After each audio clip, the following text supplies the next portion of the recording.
Unicorns and glitter and taxidermy critters are just some of the things they like.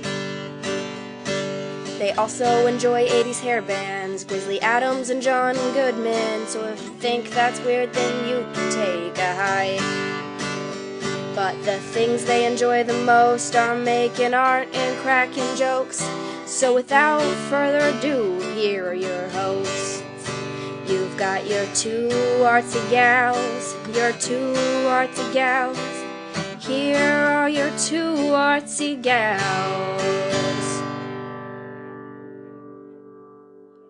Hey, welcome to Two Artsy Gals. I am Katie. And I'm Sharon. And today we are, Sharon actually is going to tell us about making jewelry. She's going to tell me how to not make suck-ass jewelry.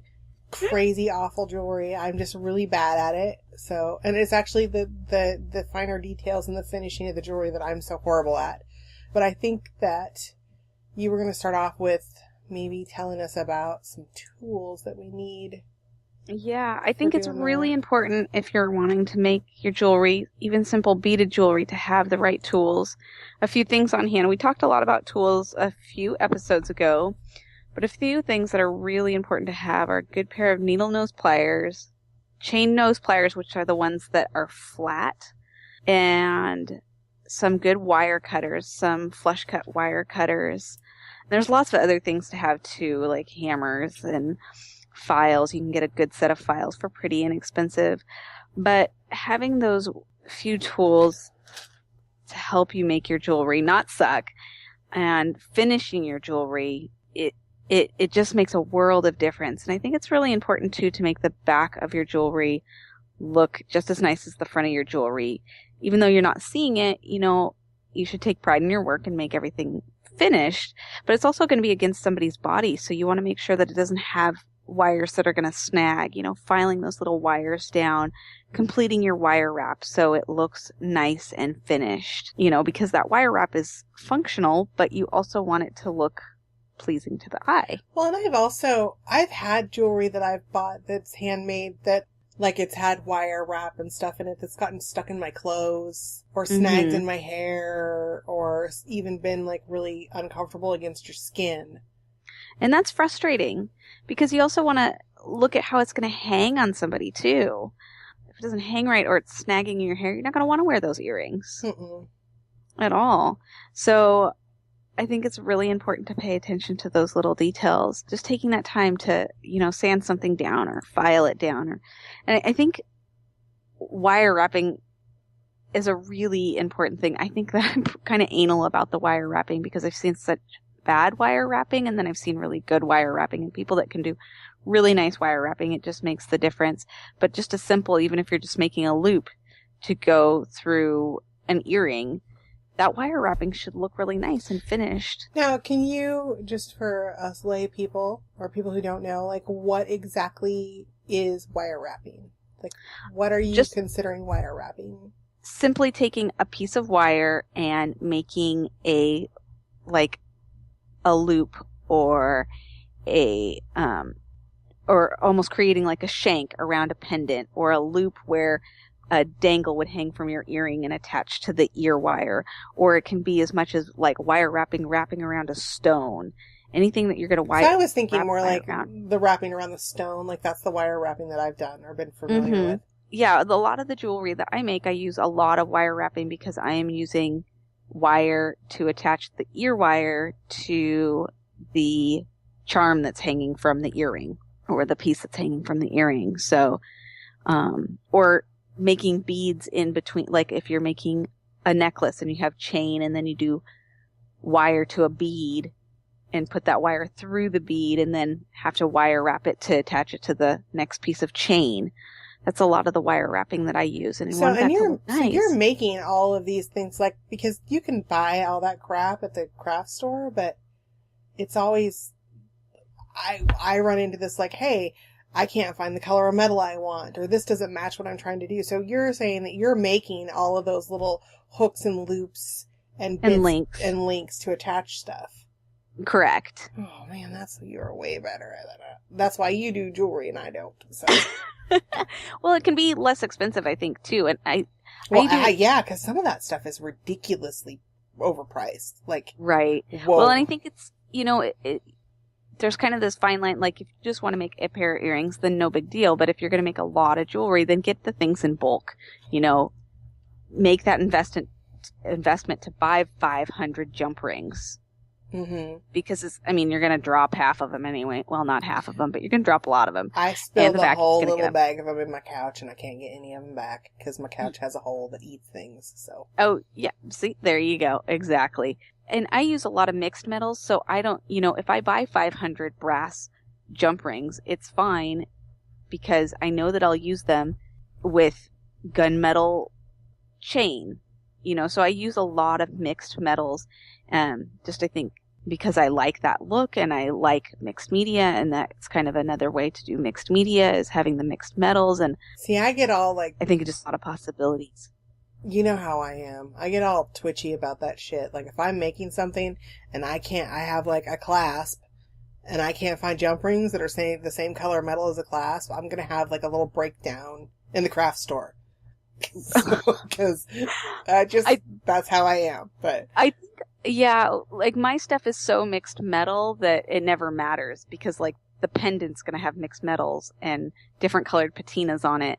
So my clasp isn't going to be the same as my jump ring, but it's going to blend.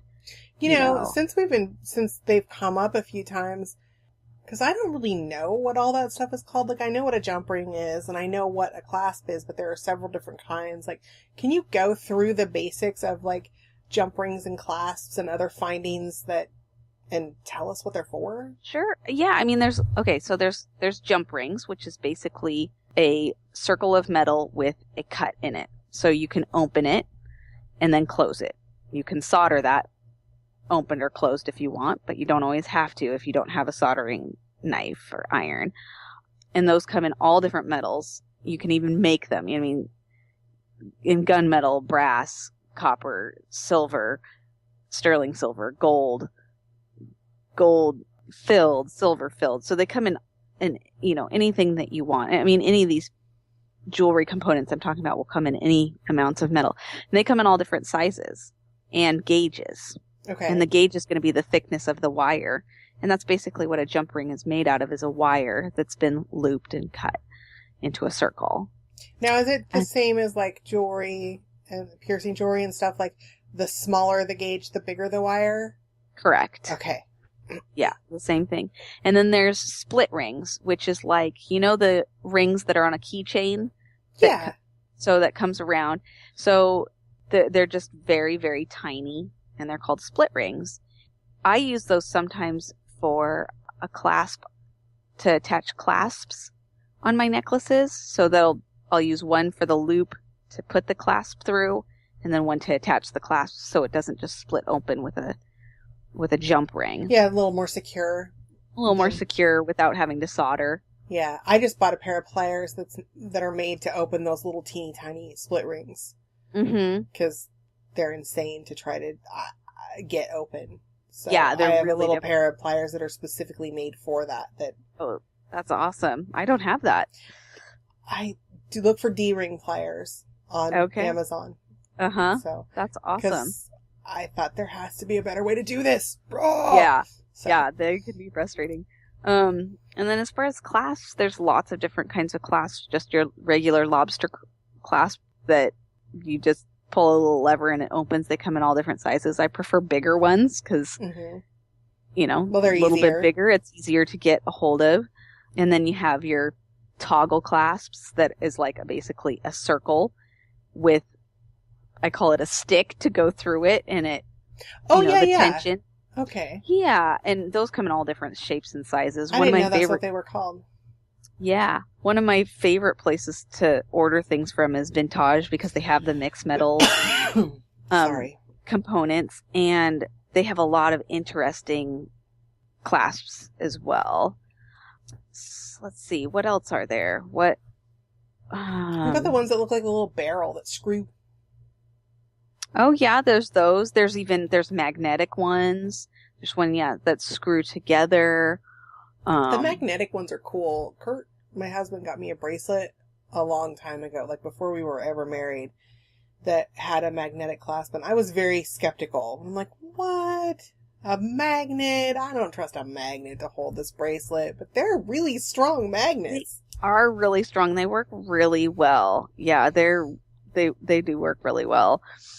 I think those are easier too when you're making jewelry for, like, you know, like my grandma has arthritis and she has trouble with clasps. I think that would be kind of something to keep in mind for if you're doing something like that as a gift for someone.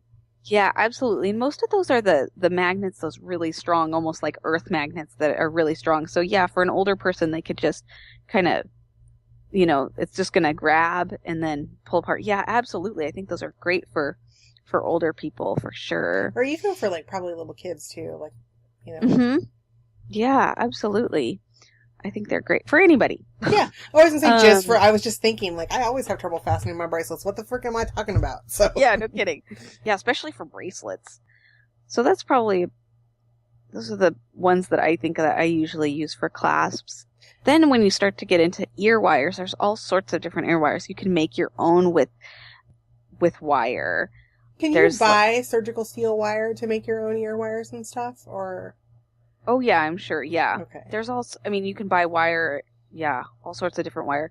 I don't ever buy surgical steel wire because I typically buy the ear wires from the Vintage website. Okay. And so you don't make your own. You're buying already made ones. Right, because I make so many earrings that I found ones that I really like, and they're hypoallergenic. Okay, good.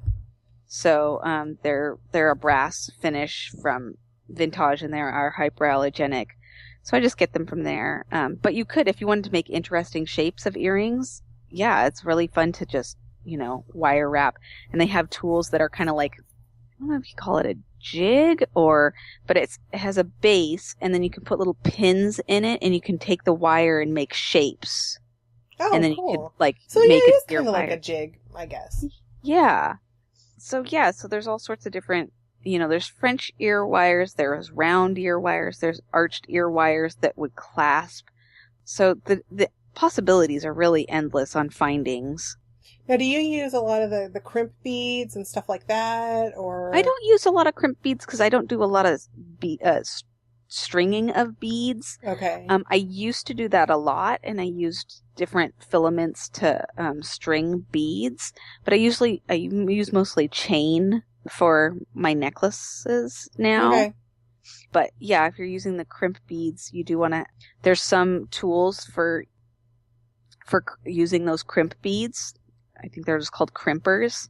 I gotta write that down too, because those I have trouble with.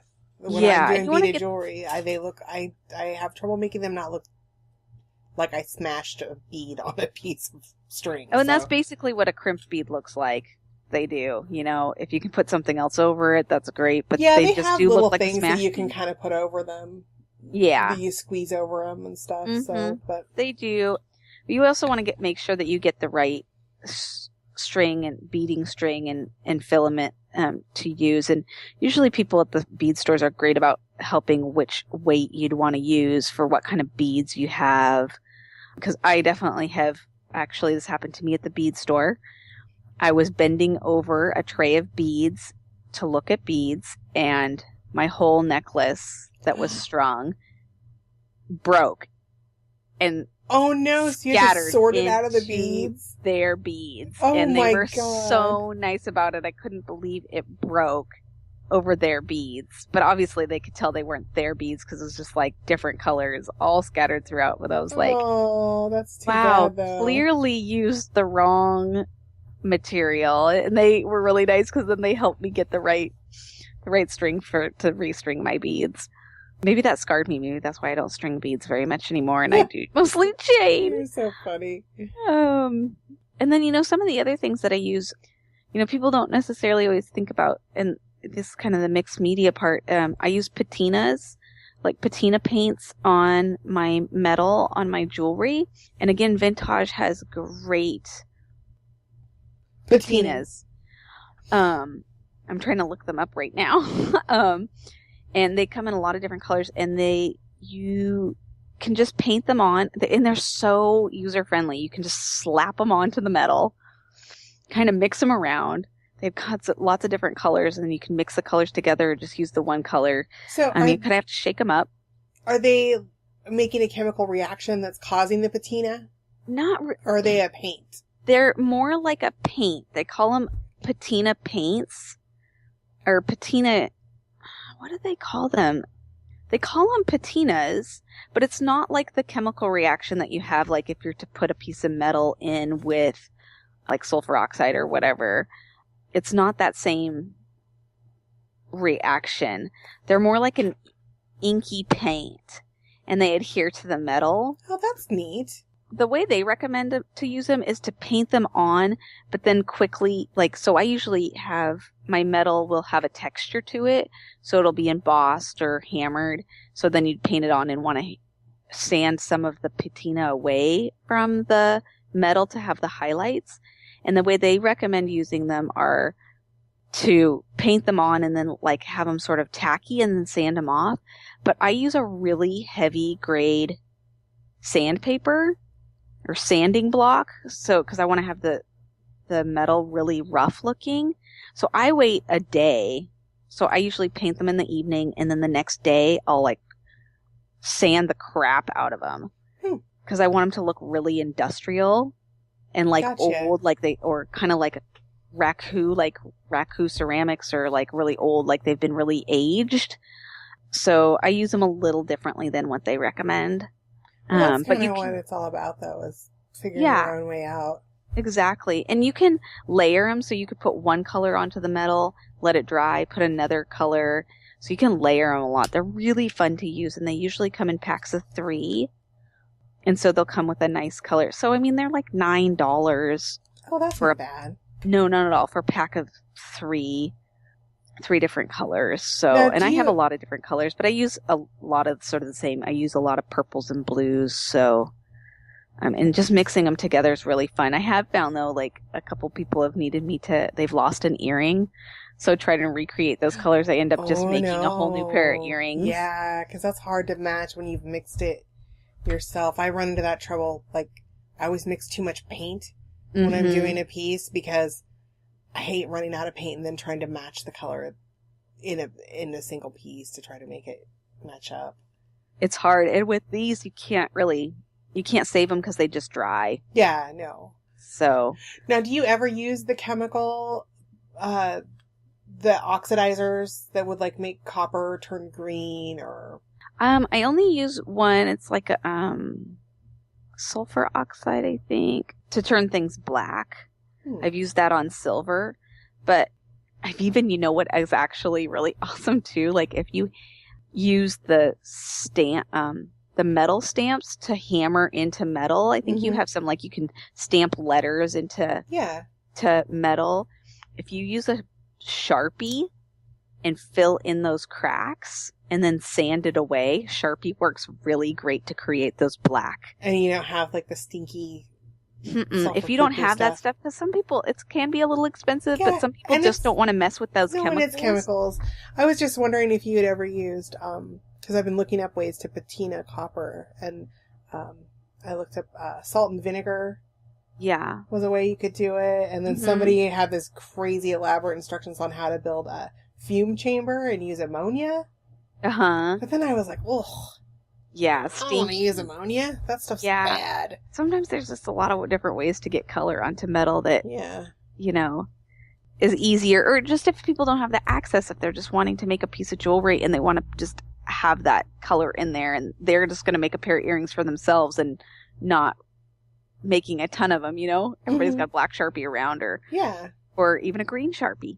Or I have to hide my Sharpies from my son. They disappear, and I have to go ransack his room when he's not home and take all my freaking Sharpies back. So we have that argument around here for sure. It drives me crazy.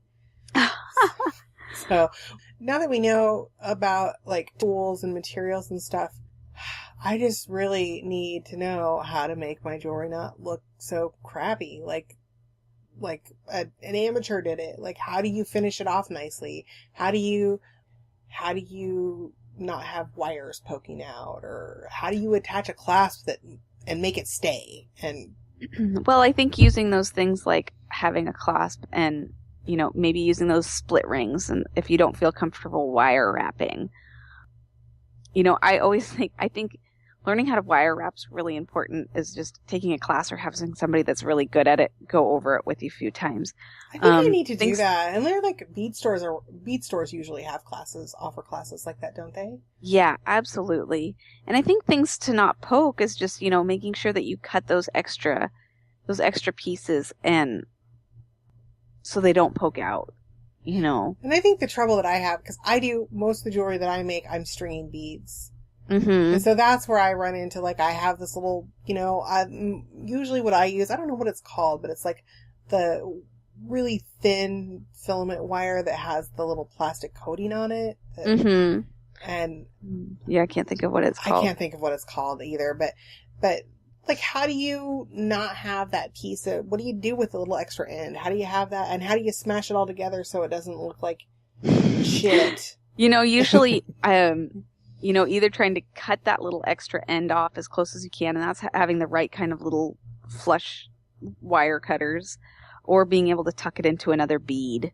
Oh, yeah, I do that sometimes, too. Mm-hmm. So I think, just little things like that. And also just using the right stuff. If you have a crappy split ring or a crummy jump ring, it's going to give you problems. Yeah, and I think that sometimes with findings, you get what you pay for. Is kind of the situation. You do. So, unfortunately, you do, for sure. So I think I never realized you could solder them though. I have a soldering iron, and I have like a little one of those crazy little grabby. What do they call those? A third hand guy? Oh, the third hand. I love the third hand. I actually have two third hands. It's got a magnifying glass on it. I love that. But that's how I solder without burning myself really badly. Yes. When I'm doing my wiring and stuff, so it has those little roach clips. I don't think they're called roach clips. It has the little roach clips, the doobie holders on it. So. Yeah, right? I know. But yeah, so that's what I use. I could just use that to solder though. You could, jewelry, yeah. So. Mm-hmm. Absolutely, yeah. So it wouldn't break open. Yeah, you can totally solder those. Because that's what I have a problem with. My jewelry staying together. I'll be honest. Mm-hmm. I lose a lot of jewelry. I don't make that much because I'm so bad at it. So because I get so bummed when I lose stuff. Right. You're like, oh, well, that's somewhere on the floor at the club that we were at, or right. And that's the thing too, if you're going to give a piece of jewelry away, you want to make sure that it stays on the person. So that's something to think about too. Yeah, and that's why I use when I do the one piece of jewelry that I ever make with the skull cameos. That's why I just put them on ribbon. Like, I don't even, they're just pendants, and I sell them on a ribbon. I don't sell them with, like, people can buy their own chains, because I don't want to be responsible for that, because I think the first time I sold them, I did, like, try to do this fancy thing where I used ribbon and these little crimper jobbies, and they just, it was horrible. They didn't stay together. I sold one to someone and got a snippy, like, this broke, and I lost it. And I felt really bad, so I sent them a new one, and like, so right. I just put them, but now, maybe I can figure it out now and not make them fall apart. Yeah, if you just had a standard way of, making some chains or being able to make some clasps onto the ribbons, for sure. Yeah. Did you have any other questions about? I think you answered them all pretty well. I think we just get the basics of how to put them together and what you might need to use. And I think the other thing too for people, sometimes getting on YouTube for tutorials on just how to do a simple thing can really help a lot. YouTube is awesome. I think we've talked about this before on maybe a previous episode. I feel like we have, but I could be like an advertising person for YouTube because anything I don't know how to do, I go to YouTube and there's a video. Right. And yeah. Sometimes a little bit upsetting when it's like a 5-year-old showing you how to do shit, but you know. It's true. I couldn't figure out a crochet stitch a few weeks ago. And no, it wasn't crochet. It was when I was trying to teach myself hand embroidery and I couldn't figure out how to do something. And the only video I could find was literally probably a 6 or 7-year-old little girl. Oh, that is so funny. And I'm like, oh, I feel so dumb. This little girl's awesome. And of course, she's like, now try to do this right, okay? And I'm like, oh. So you gotta be cheeky about it, too. I'll try my hardest, little kid. Oh, that's funny. But no, that is a good tip. And for anything that we ever talk about on here, I got through my college math classes from YouTube because professors have channels that they post lessons and tutorials for their students on. Because I wouldn't have made it through math without, because I don't know about you, but I'm someone who, I have a hard time reading instructions. Sometimes I really need to see somebody do it and do it along with them. Yep. And then I'll know it forever, but I could sit and read about something for days and sometimes it just doesn't click with me. Oh, absolutely. I'm a total visual learner, for sure. Yeah. Well, do you have any other last minute tips on ways that we can make our jewelry not suck? Just keep at it. I think you just got to keep practicing and trying different, getting the right tools and using them and practicing with them and not abusing them. No. You'll break them. Or That's you'll right. hurt yourself. Use them correctly. Yeah. All right. Well, thank you, Sharon. That was awesome. And I learned a lot and I'm super excited. And now I'm going to go try to finish. I have a piece of jewelry that I have not finished because I've been waiting for this episode because I didn't want to mess it up. Because it was from a swap when we all made charms and I haven't put mine together yet. And I have like these 5 awesome charms that these friends of mine in this art group did. And I've been waiting to put it together because I thought Sharon will tell me how to do this and make it not look ugly. So there you go. All right. All right. Well, I think we'll wrap this up. We're getting about there. Audience, if you have any questions or comments on jewelry making or anything that you feel like we missed, you can send us your comments or requests for other topics at our email address, twoartsygals@gmail.com. And I think Sharon's probably going to have some pictures and links for this episode too, like we always do. So you can go to our blog, which is twoartsygals.wordpress.com, and always see our show notes and any pictures or links there. Let's see, you can find us on the Facebooks. We're over there, and we have a lot of, we like to do announcements and ask you all questions, and so check us out there. Just search for us, Two Artsy Gals on Facebook, and you can find us on Stitcher now. So we're at Stitcher. You can use that free app to subscribe to our podcast, and as always, you can find us on iTunes. So there's a lot of ways to listen to us and spread the word. Tell your friends, and we'll talk to you next week. Bye. All right. Bye-bye.